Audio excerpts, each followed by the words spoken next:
بسم اللہ الرحمن الرحیم، السلام علیکم۔ حکومت کا اگر یہ خیال ہے کہ اس نے سب کچھ کنٹرول کر لیا ہے، سپریم کورٹ کو توڑ کے رکھ دیا ہے، اپنے ججز لگا لیے ہیں، مزید اپنے ججز لگائیں گے، تحریک انصاف کے لوگوں کو لاپتہ اغوا کیا، حتیٰ کہ وکیلوں کو بھی نہیں چھوڑا، عورتوں اور بچوں کے ساتھ بھی ظلم اتنا کر دیا ہے کہ اب ہر طرف خوف ہے، کوئی نہیں نکلے گا، تو حکومت کی یہ سوچ بالکل غلط ہے، کیونکہ تحریک انصاف پیچھے نہیں ہٹ رہی۔ اور اندر کی خبر یہ ہے کہ اب پہلے سے بھی زیادہ بہتر پلاننگ ہو رہی ہے، اور اس دفعہ اکیلے تحریک انصاف نہیں، اب پوری کوشش ہے کہ فضل الرحمان صاحب کو بھی ساتھ ملایا جائے۔ جے یو آئی کے پاس بھی اسٹریٹ پاور ہے، ان کو بھی ساتھ ملا کر، اور اس کے علاوہ اختر مینگل صاحب ہیں، چغزی صاحب ہیں، مجلس وحدت المسلمین ہے، دیگر جماعتیں بھی۔ اب تحریک انصاف اکیلے احتجاج نہیں کرے گی، اب پوری پلاننگ کے ساتھ اب ہزارہ لوگ نہیں، لاکھوں لوگوں کے ساتھ آئیں گے۔ یہ اصل میں پلاننگ کی جا رہی ہے، اور جب تک یہ نہیں ہو جاتا تب تک فائنل کال نہیں دی جائے گی۔ کچھ تاریخیں ہیں جو ذہن میں رکھنے کی ضرورت ہے۔ ایک تو 9 نومبر ہے، اس پر آپ دائرہ لگا لیں، اور پھر اس کے بعد 15 سے 20 نومبر کے درمیان بڑی خبر آنے والی ہے۔ 15 سے 20 نومبر کے درمیان جو بھی ابتدائی ملاقاتیں ہوئی ہیں تحریک انصاف کے رہنماؤں کی جے یو آئی کے ساتھ، اس میں یہ لگ رہا ہے کہ 15 سے 20 نومبر کے درمیان معاملہ طے پا جائیں گے، اور ہمارے ذرائع بتا رہے ہیں کہ پھر ہوگا دمادم مست قلندر، یہ ہوگا۔ آپ دیکھیے سٹیٹمنٹ کس طرح کی آ رہی ہیں۔ علی من گنڈا پور کہہ رہے ہیں کہ اب جب ہم نے نکلنا ہے تو پھر یا تو آزادی لے کر آنا ہے یا پھر واپس نہیں آنا۔ اس سے پہلے وہ کہہ چکے ہیں کہ جی سر پہ کفن باندھ کے نکلیں گے۔ عمران خان کا پیغام بھی یہی نظر آ رہا ہے اپنی بہنوں کے تھرو۔ اس کے علاوہ یہ کہ جی اب گھر بتا کے آنا ہے کہ اگر ہم واپس نہ آئے تو پھر جنازے پڑھ دینا، یعنی اس طرح کی سٹیٹمنٹس دی جا رہی ہیں۔ اسد قیصر صاحب جو اتنی سخت سٹیٹمنٹس دینے کے حوالے سے نہیں جانے جاتے، جس طرح علی من گنڈا پور کا آپ کہہ سکتے ہیں، حالانکہ وزیر اعلیٰ بننے کے بعد شاید تھوڑا سا ٹون ڈاؤن ہوئے ہوں، لیکن اسد قیصر صاحب کہہ رہے ہیں کہ جنگ تم نے شروع کی تھی، ختم ہم کریں گے۔ اتنا ظلم کر کے تم سمجھتے ہو کہ ہم بیٹھ جائیں گے، نہیں ہوگا۔ انٹرنیشنل کمیونٹی کو اور اوورسیز پاکستانیز کو زیادہ متحرک کیا جا سکتا ہے۔ پھر آپ نے پہلے ہی دیکھا ہے یورپ میں جس طرح سے احتجاج شروع ہو چکا ہے، برطانیہ میں شروع ہو چکا ہے، نہ مریم نواز وہاں جا پا رہی ہیں، نہ نواز شریف صاحب وہاں چین سے رہ پا رہے ہیں۔ اور اس کے علاوہ آپ یہ دیکھیے کہ امریکہ میں جو ٹرمپ کی جیت ہے، اس میں بھی کہا جا رہا ہے کہ زیادہ تر پاکستانی کمیونٹی کا یہ خیال ہے کہ چونکہ ٹرمپ واحد امیدوار تھے، صدارت امیدوار، جو عمران خان کی بات تو کر رہے تھے، اور ان کے خاندان کی طرف سے، لوگوں کی طرف سے یقین دہانیاں کروائی جا رہی ہیں، چاہے ان کی بہو ہو کہ جی ٹرمپ جیتیں گے تو پھر عمران خان کی بات کریں گے، تو یہ باتیں کی جا رہی ہیں۔ اچھا، اس پر ہم پچھلی ویڈیو میں تفصیل سے بات کر چکے ہیں۔ عمران خان کو 2 آپشنز دیے گئے ہیں، 2 آپشنز۔ ایک تو یہ کہ وہ ملک سے باہر چلے جائیں اور خاموشی اختیار کر لیں، یہ چیزیں ہیں، اور بس ٹھیک ہے، پھر جب الیکشنز ہوں گے آ جائیں یا کریں، جس طرح سے بھی ہے، اور ان کی پارٹی رہے، سب ہو۔ دوسرا یہ، اگر وہ یہ راستہ نہیں لیتے، یہ ڈیل جو ان کو آفر کی جا رہی ہے، ملک سے باہر جانا اور خاموش رہنا، جو پہلے دن سے ان کے پاس تھی، پہلے دن سے یہ آفر ان کے پاس تھی، وہ کہتے ہیں نا آخری گیند تک میں لڑتا ہوں، آخری گیند تک کھیلتا ہوں۔ تو آپ دیکھیے ان کے جیل جانے سے کتنی چیزیں ایکسپوز ہوئی ہیں، نظام کتنا ایکسپوز ہوا ہے، لوگوں کو کتنی سمجھ آئی۔ میں نے آپ سے عرض کیا تھا کافی عرصہ پہلے کہ ایک تنور والا جو مسلم لیگ نون کا کارکن تھا، حتیٰ کہ کوئی تحریک انصاف کے دور میں اس نے احتجاج کیا، پولیس والوں کے ساتھ کچھ اس طرح سے ہاتھا پائی ہوئی ہے، جو بھی ہوا، تو اس نے مجھے بتایا کہ جی میرے پر استداد دہشت گردی کے پرچے ہو گئے تھے، اب نون لیگ کی حکومت آئی ہے تو ختم ہوئے ہیں۔ تو اس نے مجھے کہا کہ کم از کم اس نے ہماری آنکھیں تو کھول دی ہیں عمران خان نے، کہ اصل مسائل کیا ہیں۔ تو آپ دیکھیے کہ جتنا عرصہ گزرا پتہ لگ گیا کہ دیکھیے ان کی سوچ کیا تھی۔ یہ صرف اپنی ذات کے لیے سوچتے تھے، کرپشن اتنی کرتے تھے کہ جی کیسز ختم کرنے تھے، ادارے تباہ کرنے تھے تاکہ کوئی ان کو پوچھ نہ سکے۔ اب سپریم کورٹ کا آپ حال دیکھ لیں، ہائی کورٹس کا حال دیکھ لیں، برباد کر دیا، اپنے لوگ لگانے تھے ہر جگہ پر، جس طرح انہوں نے پی آئی اے، اسٹیل ملز، واپڈا، ریلویز، ہر جگہ تباہی کی تمام سرکاری اداروں کی، انہوں نے وہی اب سپریم کورٹ میں، ہائی کورٹس میں کرنا شروع کر دیا ہے۔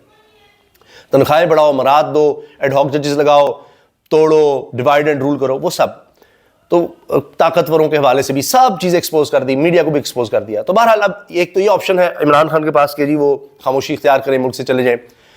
دوسرا آپشن یہ دیا ہے کہ جی پھر آپ کا ورنہ ٹرائل چلایا جائے گا ملٹری کورٹ میں، باقیوں میں تو ہم ثابت نہیں کر پا رہے، تو اب پھر ملٹری کورٹ لے جائیں گے۔ یہ اب دوسرا ہے کہ 2 ہی راستے ہیں آپ کے پاس۔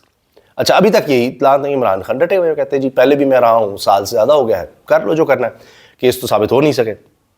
اچھا، اب آ جائیے ایک اور خبر پر جو بڑی اہم خبر ہے، وہ یہ کہ عوام کے حوالے سے کہ اس وقت پنجاب میں یہ صورتحال ہے کہ تمام بڑے اضلاع میں لاک ڈاؤن کی کیفیت ہے.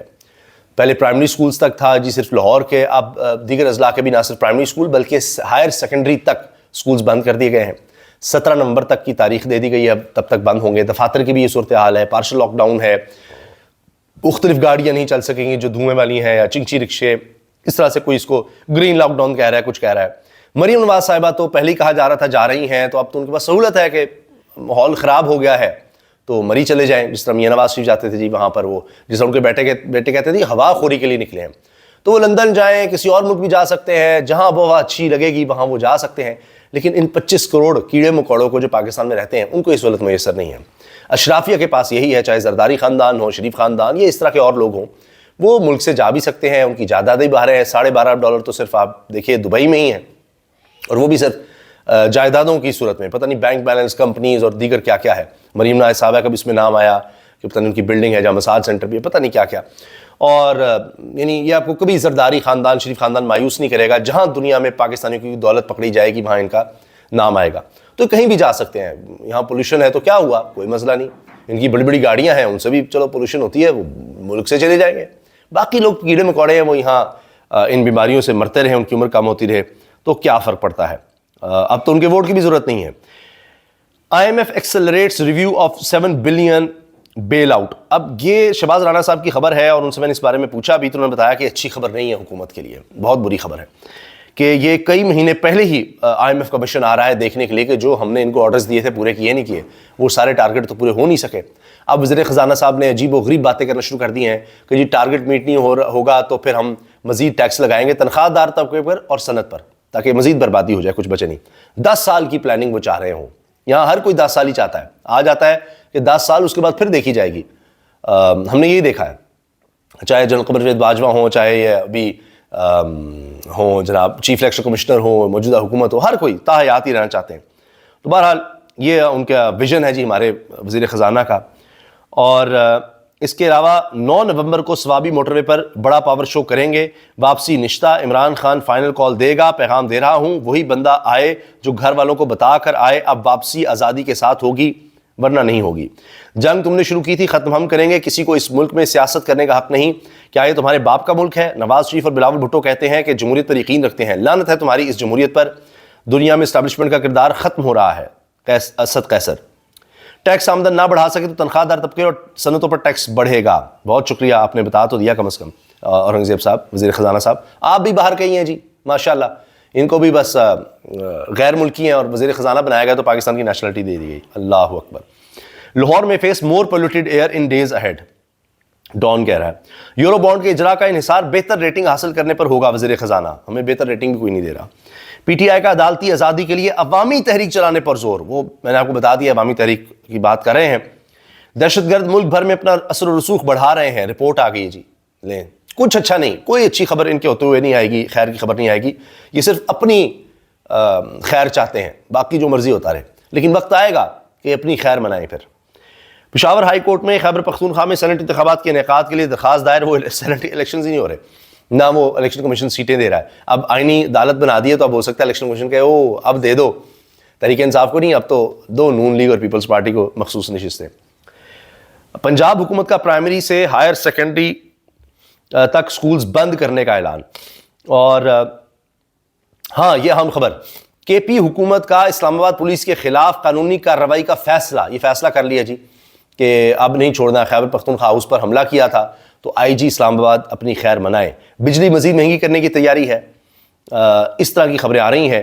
علی بن گنڈا پور نے تمام ایم پی ایز اور پارٹی رہنماؤں کو 9 نومبر ثوابی جلسے کے لیے مشاورت کے لیے بلایا. اور اچھا اس کے ساتھ یہ جو خبر ہے پنجاب حکومت کا پرائمری اور ہائر سیکنڈری اسکول بند کرنے کا فیصلہ، اس کے حوالے سے میں ڈیٹیل بتا دوں. ڈی جی ماحولیات پنجاب نے تعلیمی اداروں کی بندش کا نوٹیفیکیشن جاری کر دیا ہے اور ماسک کا استعمال لازمی قرار دے دیا ہے. اس میں جناب پریس کانفرنس کرتے ہوئے پنجاب کی سینئر وزیر مریم اورنگزیب نے کہا کہ اسموک کے خاتمے کے لیے تمام محکمے کام کر رہے ہیں. ایئر کوالٹی انڈیکس کی مانیٹرنگ کے لیے کنٹرول روم جدید آلات سے بنایا گیا ہے. فصلوں کی باقیات جلانے سے اسموک میں اضافہ ہو رہا ہے. پلاسٹک بیگز پر پابندی ہے مگر خلاف ورزی ہو رہی ہے. اگر آپ نے ماسک نہیں پہنا تو آپ میتھین اپنے پھیپھڑوں میں پہنچا رہے ہیں. سینئر صوبائی وزیر نے بتایا کہ بچیوں کو آن لائن اسٹڈی کی جانب لے جائیں۔ انڈیا میں راجستھان اور دیگر اضلاع کی ہوا نے ملتان اور گوجرانوالہ کو متاثر کیا۔ لاہور کا ایئر کوالٹی انڈیکس 1000 سے زائد ہے، 150 سے اوپر چلا جائے تو مضر صحت ہے، 1000 سے اوپر چلا گیا ہے۔ پرائمری سے ہائر سیکنڈری تک سکولز بند کر رہے ہیں۔ 7 نومبر سے لاہور، گوجرانوالہ، فیصل آباد اور ملتان میں آن لائن سکولنگ ہوگی۔ سرکاری اور نجی دفاتر میں 50% افسران کام کریں گے، یعنی سرکاری اور نجی دفاتر میں 50%، یعنی لاک ڈاؤن ہی ہو گیا، صرف آدھے لوگ آ سکیں گے جی۔ سرکاری دفاتر میں زوم میٹنگز ہوں گی، چلیں سرکاری ملازمین کی تو موجیں پہلے بھی پتہ نہیں کتنا کام کرتے تھے، اب اور صرف زوم میٹنگ کریں جی۔ ماسک ہر سطح پر ضروری کر دیا گیا ہے، آئندہ 10 روز تک اسموک کی شدت برقرار رہے گی۔ بہت شکریہ بتانے کا۔ اور پنجاب کے مختلف اضلاع میں تعلیمی ادارے بند کر دیے گئے۔ ڈی جی ماحولیات پنجاب نے تعلیمی اداروں کی بندش کا نوٹیفیکیشن جاری کیا۔ پنجاب کے 4 ڈویژنز کے 18 اضلاع کے نجی سرکاری تعلیمی ادارے 12ویں جماعت اور اے لیولز تک بند رہیں گے۔ تمام تعلیمی ادارے آن لائن کلاسز پر منتقل ہوں گے 12ویں تک، جناب یہ لاک ڈاؤن ہے۔ اور لاہور، شیخوپورہ، قصور، ننکانہ صاحب پر یہ لاگو ہوگا۔ گوجرانوالہ، گجرات، حافظ آباد، منڈی بہاؤالدین، سیالکوٹ، نارووال میں بھی سکولز بند رہیں گے۔ اس کے علاوہ فیصل آباد، چنیوٹ، جنگ، ٹوبا ٹیکسنگ، ملتان، لودھرا، وہاڑی، خانیوال میں بھی سکولز بند رہیں گے۔ سکولز بند رہنے کے فیصلے کا اطلاق 7 سے 17 نومبر تک ہوگا۔ یہ خبریں ہیں جی۔